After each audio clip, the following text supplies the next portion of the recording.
Let things be exactly as they are. You can't change me, and you can't change God. Let things be exactly as they are, and you and me will live in peace. Well, I don't know what anything is for unless I listen to that still small voice telling me this simple truth, that everything is for my good. So let things be exactly as they are. You can't change me, and you can't change God. No, you can't change God. Let things be exactly as they are. You and me will live in peace. I'm not this body that you see. I am as God created me, and we are all one family. It's possible to live in peace. So let things be exactly as they are.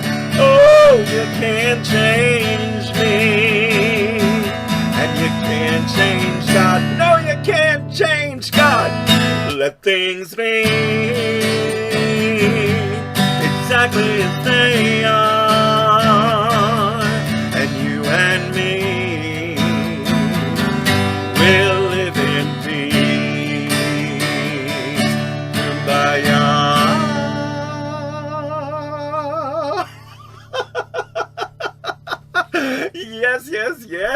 Yes, Shauna. That's something I've begun to do. Just open my arms wide and say, welcome, welcome, welcome, welcome, welcome. Welcome to it all. You know, whether I like it or not. And I have to say that the News for Healing program has really been very healing for me.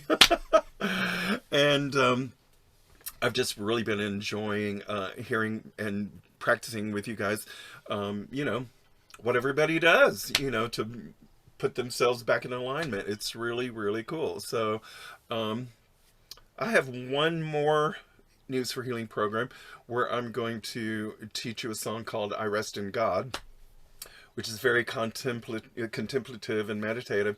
So I'm looking forward to sharing that with you. And I forgot what date it is, what day I'm doing. I think it's this Wednesday.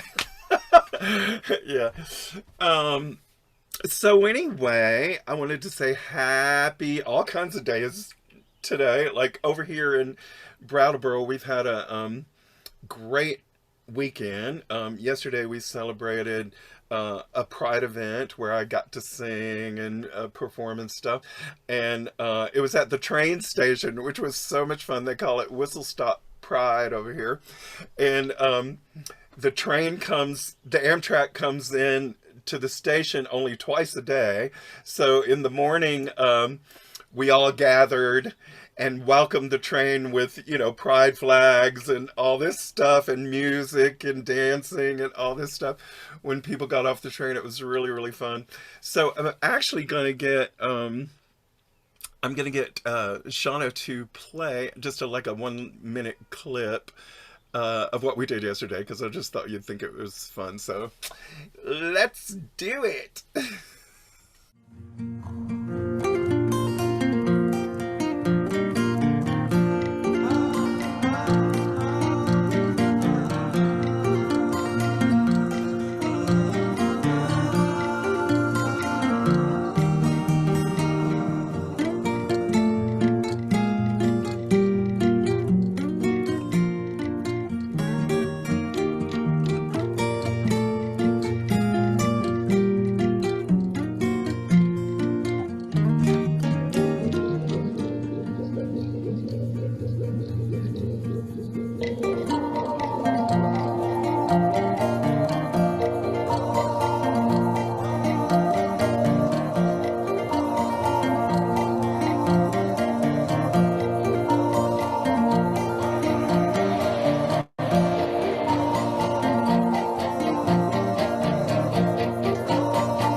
I got to dance with a rainbow unicorn. Yes, Jan, please, please. I loved that pink unicorn. Yes.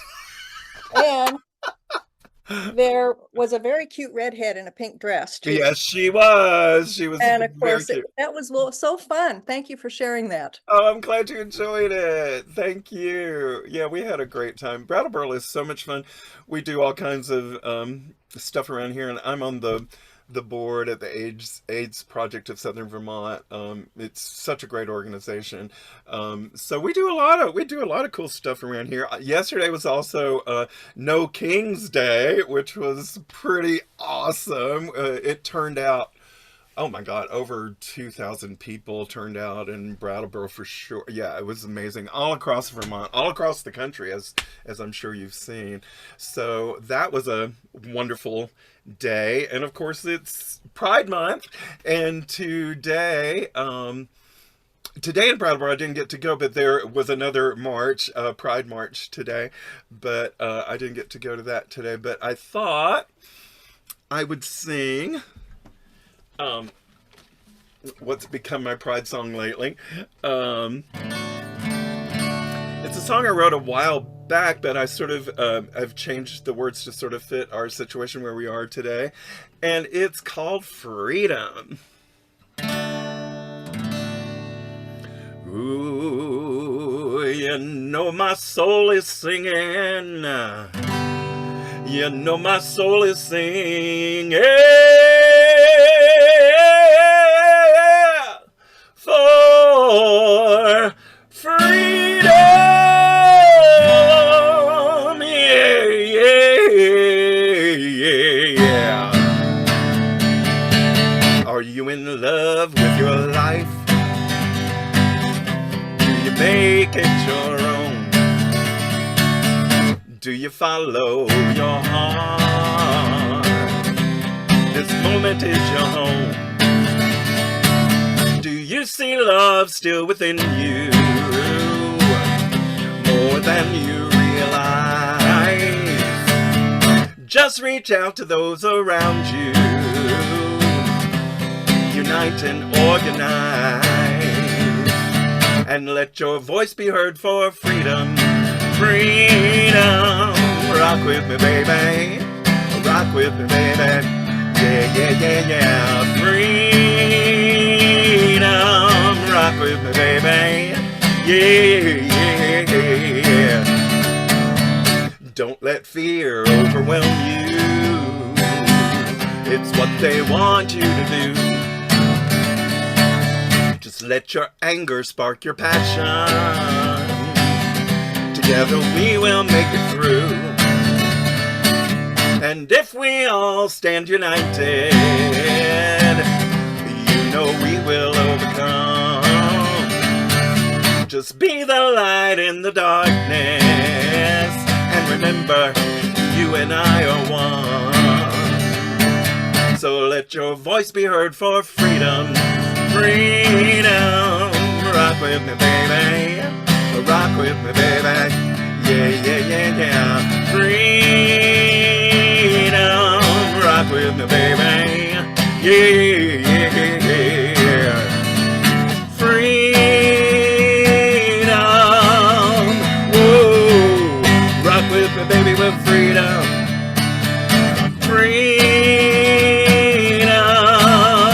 Whoa. So let your voice. So let your voice, so let your voice, so let your voice, so let your voice be heard for freedom.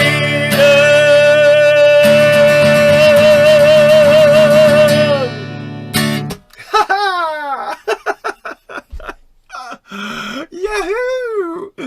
Wow, Rhoda's back. Tina was dancing. I saw you. Thank you, Tina. Oh my goodness, what a weekend. And today is Father's Day. So happy Father's Day to all who are fathers and those who perform the function of fathers in your family. I mean, as an LGBTQAI person, we don't always have well, I'll speak for myself. I don't always have the most connected relationship with my family. It was a struggle growing up and everything. So I have created chosen family, which you guys are certainly a part of.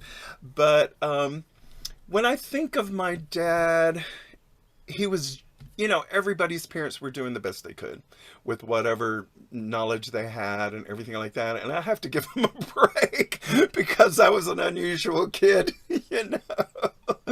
So being born in 1956 and growing up in Alabama and all that stuff, it was, and I was out loud and proud from the fourth grade on. So, it was kind of hard for them, especially my dad, because he, raised me as a boy, as he would, but I didn't participate. I went over to my cousin's house and played with my girl cousins because they were more fun. We did makeup and dolls and stuff like that. So that was more fun to me than trying to learn how to shoot a gun. Okay, so there we go. But honestly, I love my father. He was a sweetheart, and he was just doing the best he could. So a couple of years ago, I mean, before Glenn passed, he and I put together a little video honoring our dads, which Glenn also, grew up and came out as queer at a very young age. So also in his family, the dynamic was similar. But we both loved our dads, and we honored them as best we could, and they honored us as best they could. So we put together this little video with a song I wrote called "A Man Ain't Supposed to Cry," which is how I was taught. You keep all your feelings deep inside, and with pictures of them and their favorite foods. So I'm gonna ask Shauna to play that video. Thank you.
much too confused to respond to the love that you knew I had for you. That's why every day now I carry you with a sparkle in my eyes when I see a man that looks like you. Laughter in my voice when I hear someone that sounds like you. Tears in my eyes when I see your smiling face in my mind. 'Cause you were always taught that a man ain't supposed to cry. You were always taught how to keep your feelings deep inside. You were always taught that a man ain't supposed to cry.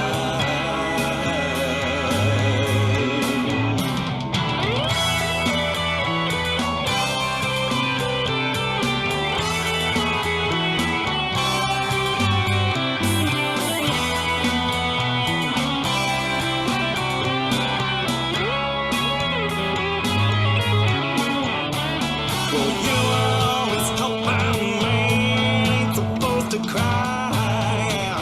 How to keep your feelings deep inside. Yeah, that a man ain't supposed to cry. Yeah, you were always taught that a man ain't supposed to cry. Yeah, how to keep your feelings deep inside. Yeah, that a man ain't supposed to cry. Yeah, yeah,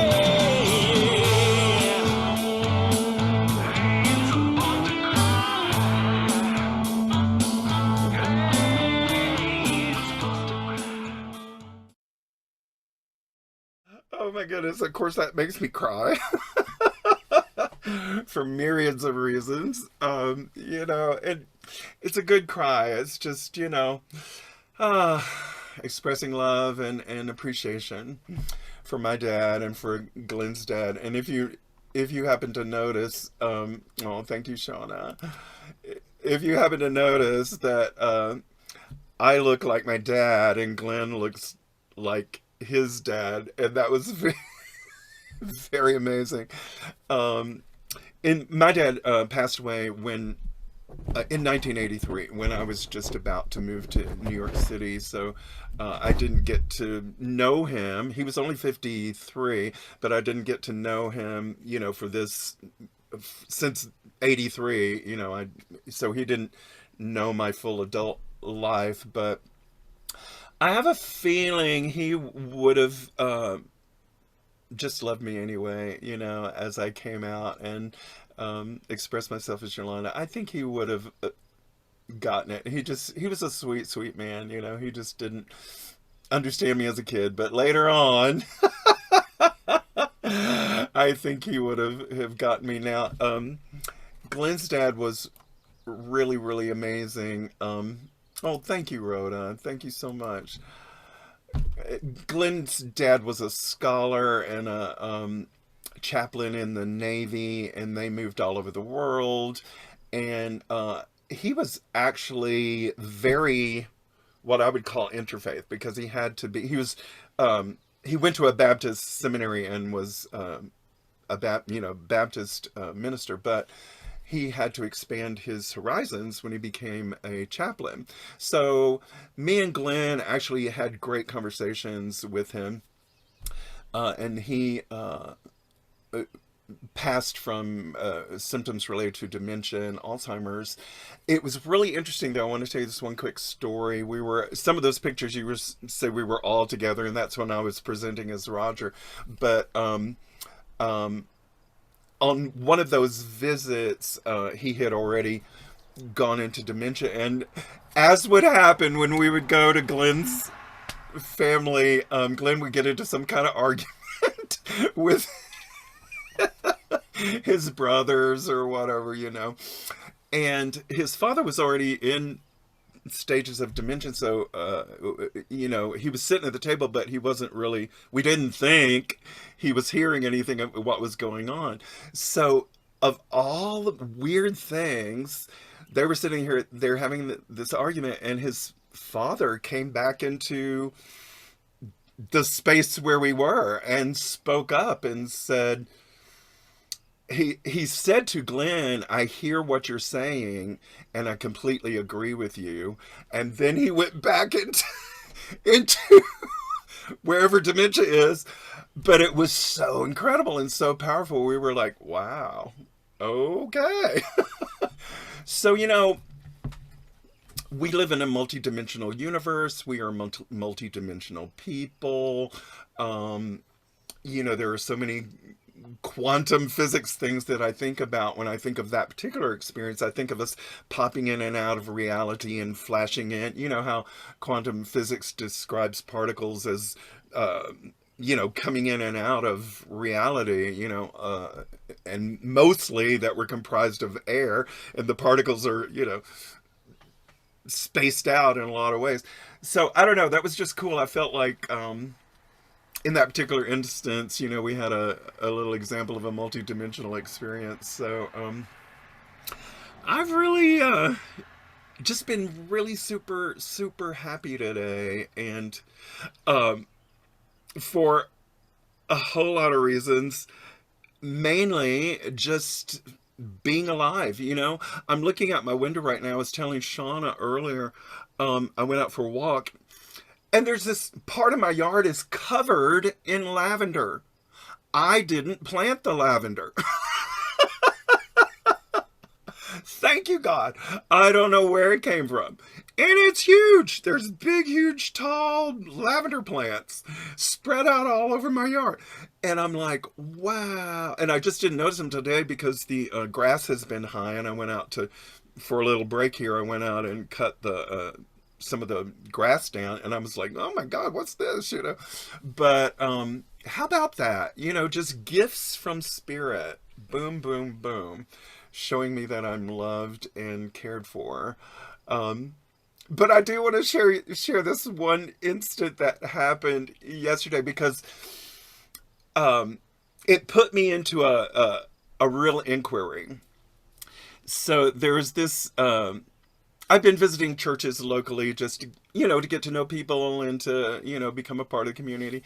And there's a young man that I met. He's actually 30 years younger than me. And, okay, he's very attractive. So I was not hitting on him or anything, but just admiring him, right?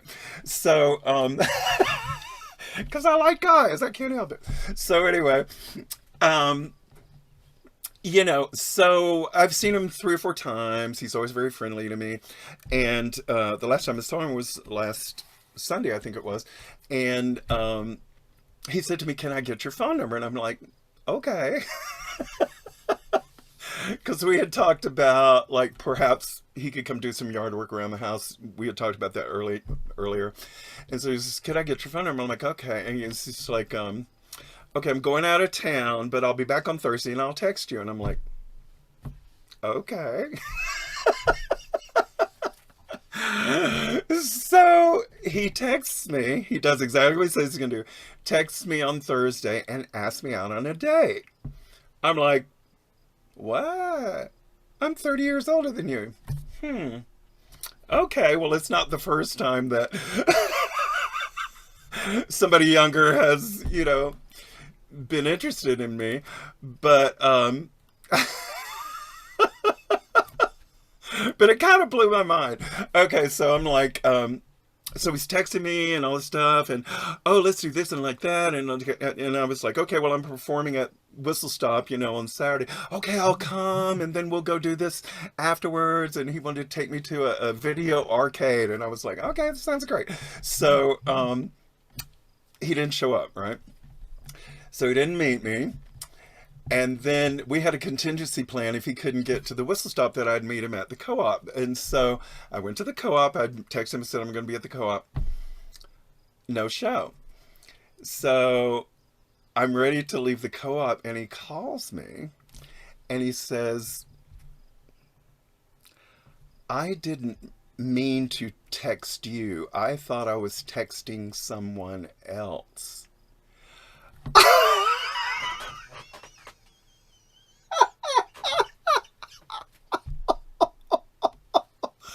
I'm like, what? Because I never do that. I'm like, I always check my phone to see who I'm texting.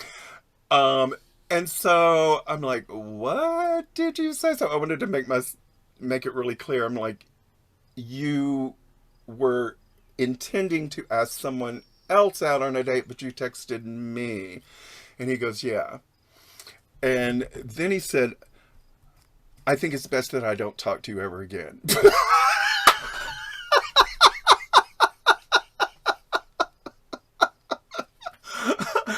And I'm just on the phone going, okay, well, did I offend you in some way? No, no. I just think it's best that I don't ever talk to you again.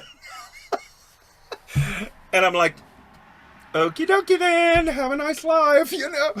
And what it did was really interesting to me. I mean, like, what went on with me was, okay, where are those places where I think I can't make it in life without a man?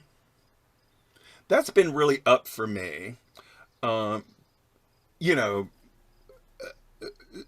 with Glenn passing and everything, and as I've said many times, Glenn was, you know, my man. He did everything for us in the family, and he took care of me personally. And you know, if we would go out and I was dressed like this or something, and anybody gave me any shade, he would be like, can I help you with something? You know, he was always really super protective. So with him passing, of course, I had to deal with all of those issues. And then now I'm sort of ready to want to, you know, date again. And I'm encountering this place where I think that I'm nobody without a man. Very interesting. I don't think I've ever looked at that before. And of course, I know that's not true and everything like that, but it's an emotional thing that I'm looking at and dealing with. And how amazing is that? What a great opportunity for me to know that I'm loved and protected and cared for, and everything that I need, you know, is here because God is here. You know, and God is my source, and God is my power, and God is everything I need. And so, whatever happens next in the arena of male friendship, which I do love, we'll see. But, you know, I am really enjoying this time of self examination and understanding my personal remembering who I am, you know, and it's in such a new way now. And again, I think a lot of it, well, comes from daily spiritual practice. That's obviously what it is, you know. And then when you're in daily committed to daily spiritual practice, stuff comes up for you to see. So, wow. What a great testament, really, to our spiritual practice, our community, you know, our morning meditations, our thoughts of awakening. I'm just so thrilled to be with you guys. Please, Tina, please. Now, you know, this is going to be sarcastic. Okay, go ahead. Here's the deal. I'm like, God love you, because I'm like, there will never be another pair of pants in this household. That boy dies downstairs, and that is it. Never again. I'll have a donkey, I'll have a horse, I'll have some chickens, I'll have a cat. I am never doing that shit again. So God bless you for even wanting another pair of pants in your life. My girlfriends and I are set. We have a plan. We're like, we're going to grow old together. As soon as these guys die off, get in the house together. We're not dealing with that. And we're like, forget this. I mean, we're like, we went down the wrong road. That's what we all are like, oh my God, never again. So I love you for loving men. Someone has to. That's hilarious. Oh my God. Shauna says, that's been coming up for me too. The desire of this identity, wanting to be special. That's it, Shauna. Thank you for helping me clarify that a little more. Yeah, it's a thing about wanting to be, you know, wanting to be special. Also for me, wanting to be taken care of and things like that, because, you know, the one thing my dad did drive into me that is still something I wrestle with, and but at least I notice it now. It's not hidden. Is that I'm never going to make a living as an artist. I'm never going to be able to take care of myself. I'll have to, marry someone. He always said you're going to have to marry a rich woman. Well, that wasn't going to be the case, but so this has been ingrained in me for many, many years that I need someone to take care of me. That's, yeah. So that's coming up real strong, and I'm grateful for all your comments and support and love. Oh, go ahead, Jan. Yes, well, I've been in a 45-year-long relationship with my spouse, Donna, and we're both 73 years old, and we both have spiritual practices. And for many years in our relationship, we were oftentimes in conflict, but we stuck it out. And things are quite good, if not wonderful now, many years later. But there isn't a day that goes by that we don't look at each other. And I know she's either thinking it or I am, that the day will come when one of us is going to be gone. Yep. If not both of us. And as you know, when you're in a relationship, it's a shared experience. Yep. There's compromises every day, but you're helping each other out in so many ways because you're a team, hopefully working as a team.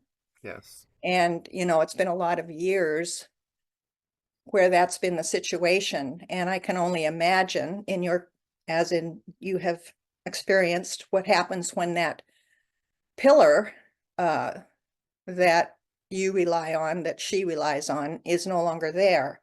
And then that question in your mind, how will I cope? How will I deal with the grief and all that kind of thing? So, and of course, thank goodness we have our spiritual practices to answer those questions for us. Yes, we do. So We do. just an appreciation. Thank you. Yeah. Oh, thank you, Jan. And I know Tanya has been through this too, and has been very comforting to me. I always appreciate it.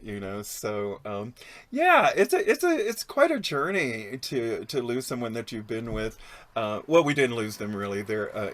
He's right here with me, but just in the physical, So, but it's quite a thing to go through. Yeah, it really is. So thank you for your comments and your love and support. So, okay, let's oh, you know what also I wanted to do was, as we're praying today, I'm going to do my prayer, with the bell, which I like to do. And I'm going to also read our thoughts of awakening for today, because it's really super cool and we're contemplating it today. So I thought I would do that too during our prayer time / quick meditation, perhaps. We'll do it say it that way. All right, here we go.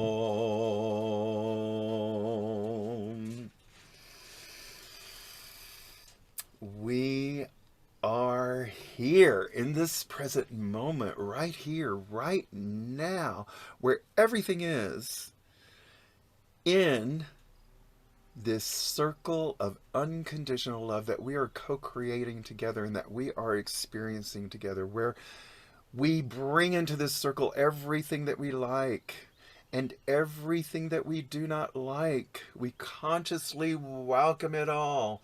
Every person, every situation, everything that we are dealing with, and we do not try to change it. We see what it truly is, and we look past our upset. Because we're never upset for the reason we think, and we are able to look past our upset into our own sinlessness. We see our sinlessness reflected in everyone and everything, and we know that all of us are divine expressions of God, Goddess, all that is, sacred mystery. So with that knowledge, we say thank you, and we bring in our ancestors to this circle. Of course, my dear Reverend Glenn Morton Ganaway, we bring right into this circle, and my parents, my dad, all of your parents, your family that have passed, your parents, your grandparents, all of them we bring into the circle right now, and we ask for your guidance and protection. And we know it's there because we know that you're one with all that is, and all that is guides and protects us as we move along our life path as it unfolds. So with this incredible blessing and knowledge, let's read the Thoughts of Awakening for today, number 166. Fear comes from wanting something other than peace. If you look at your mind whenever you are feeling fearful, you will notice that you are wanting something other than peace. And yet beyond that wanting, what you really want is peace that can never be threatened. Focus your mind on what you truly want without feeling you know how to have it. Ask peace to teach you what peace is, in assurance that the voice of peace will answer. Let go of your thoughts of fear. May peace teach us peace. Let's just have a moment of silence with that.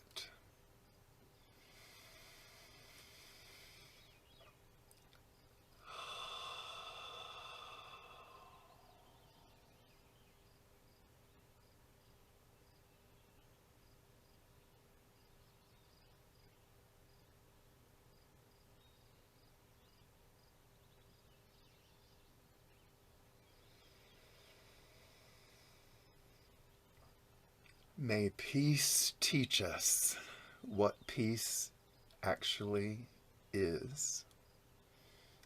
Blessed be. And so it is. What an amazing, mind-blowing thing. The voice of peace will answer. Let go of your thoughts of fear. Ask peace to teach you what peace is. I just love that. That's so cool. All right. So, let's sparkle a little bit. How about that? Let's do a little sparkle. All right. So I also taught this at the at one of my News for Healing sessions. Oh, Sean, I'll be right back. Here we go. So maybe you know it. I hope you. It's Thoughts of Awakening number 12. If you want to look at it, it's directly those lyrics. So.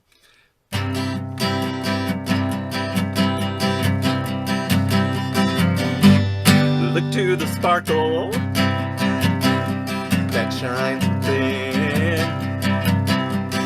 and let it lead you and shine its light on all you see.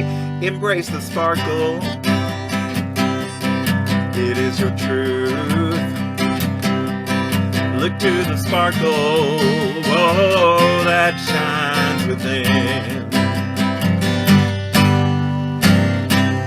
Follow the sparkle, trust the sparkle, yeah. Listen to the sparkle. It is your truth. Look to the sparkle. Sparkle, it shines within. And let it lead you and shine its light on all you see. Embrace the sparkle.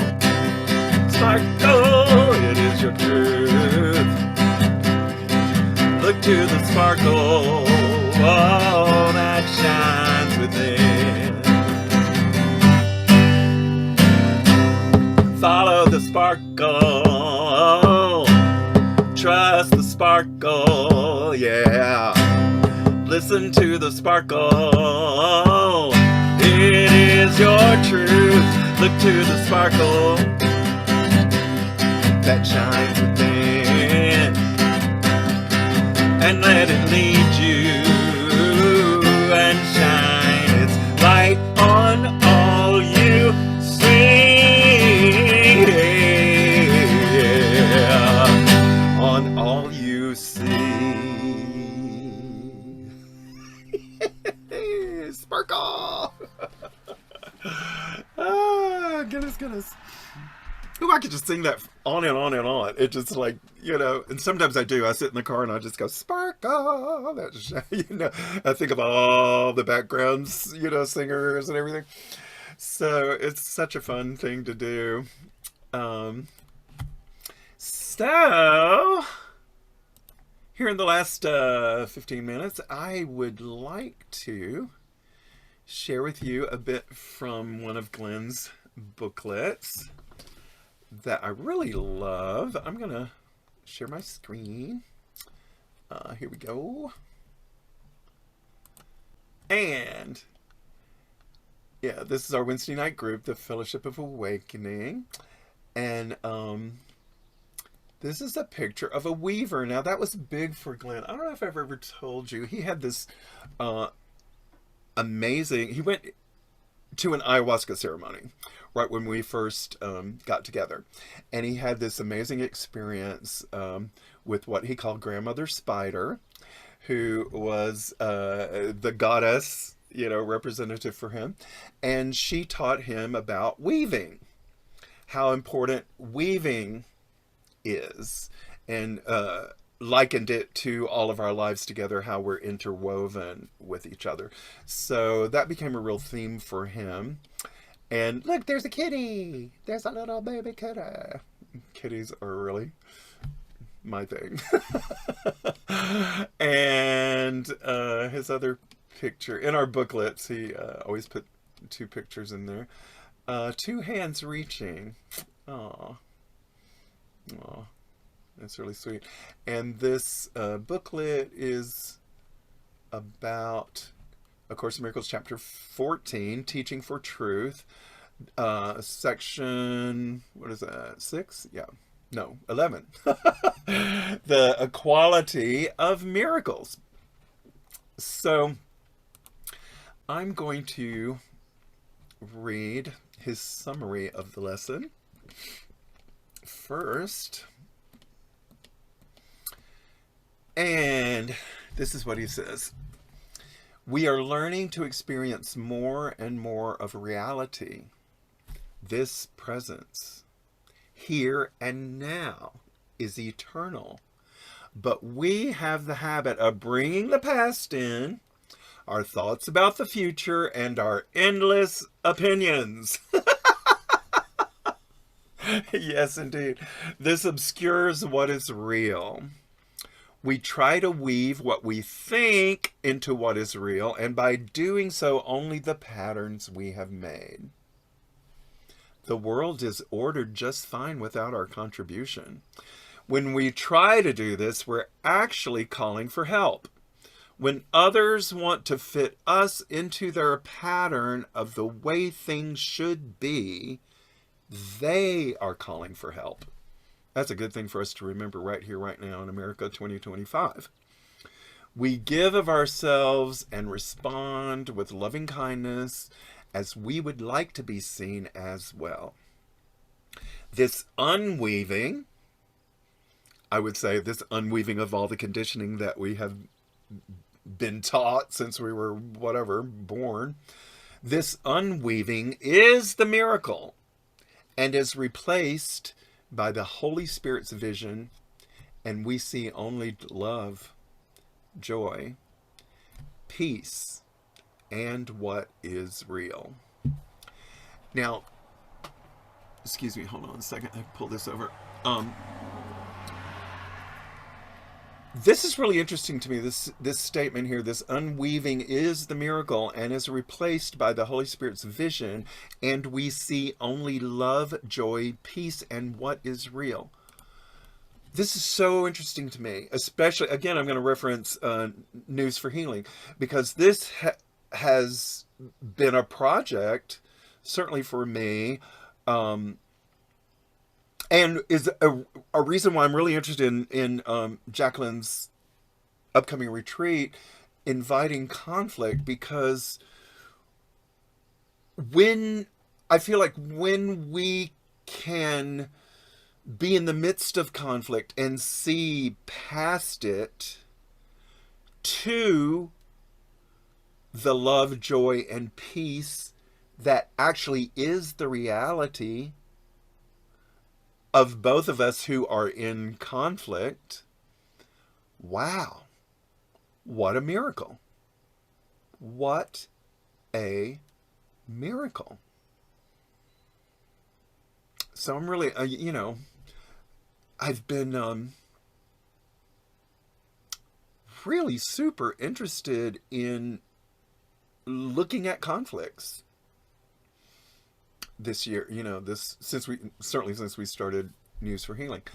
So anyway, I thought that was a really wonderful summary, and I'm gonna start. We won't have time for the whole booklet. It's only got 10 minutes, but I wanna touch on some things that the booklet does say, and I'm gonna start with the first paragraph of chapter 14, section 11, the equality of miracles, with this underlined statement that he has.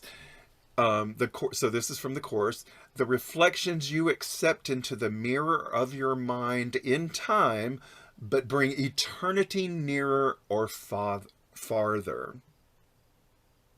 But eternity itself is beyond all time. Reach out of time and touch it with the help of its reflection in you. And you will turn from time to holiness, as surely as the reflection of holiness calls everyone to lay all guilt aside. Reflect the peace of heaven here and bring this world to heaven.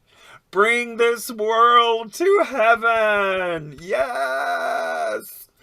For the reflection of truth draws everyone to truth, and as they enter into it, they leave all reflections behind. Wow. Have you ever felt that? Like, just the reflection of what truth is, just the very knowingness that this conflict is not what the truth is, just the knowingness of that draws me personally into wanting to discover what is the truth.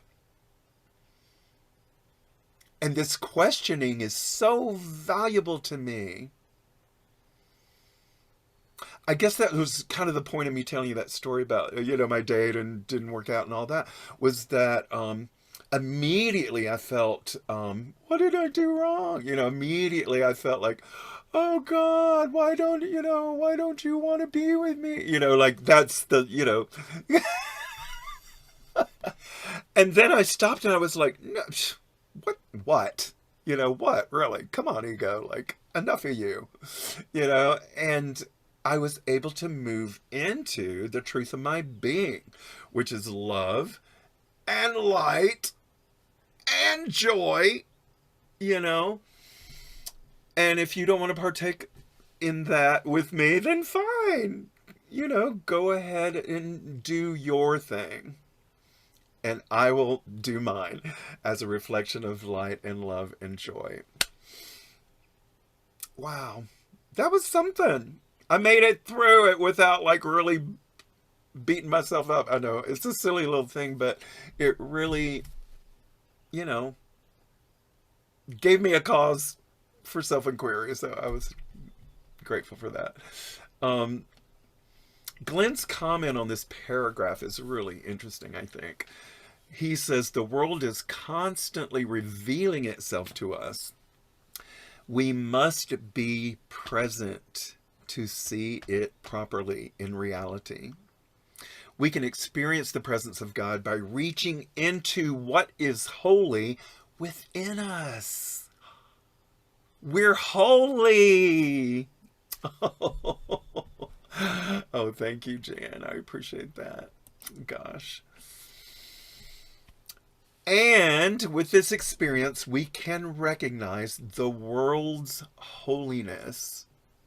This is new to me. I'm reading this like it's the first time I've ever read this comment. And of course, he made this booklet in 2016, so it's been a long time since I've read this. But to recognize the world's holiness, no matter what is happening. Wow. And his question for us is, have you touched your own holiness within? Wow. I think that's an excellent question. Can I touch my own holiness within? Yes, I can.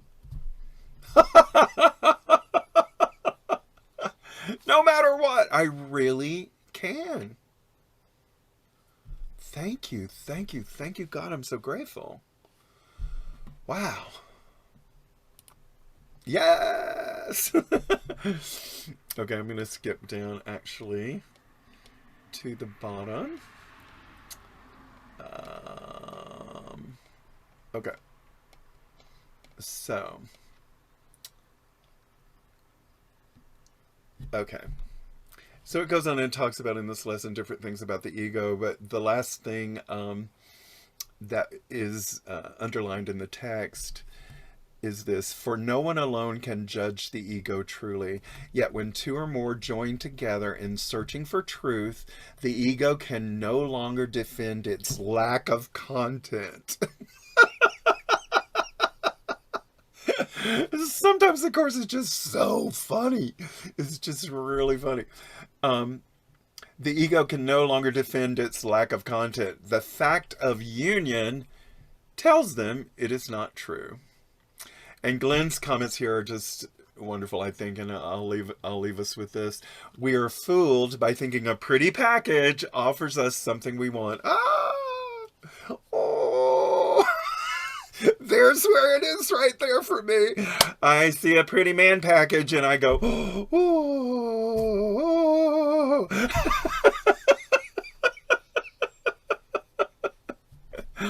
We are fooled by thinking a pretty package offers us something we want. We are the content, the happiness, the joy, and reality that we seek and look for in others. Wow. We can share our minds full of this joy with others, but we cannot share our egos. The trap is to try to figure ourselves out. We don't need to find ourselves. We need to give ourselves away. We need to give ourselves away. Isn't that it? That's it. We can spend a lifetime finding out what we don't want. The world is waiting. And his final question for us this afternoon is, what are you still trying to figure out before you can get on with living?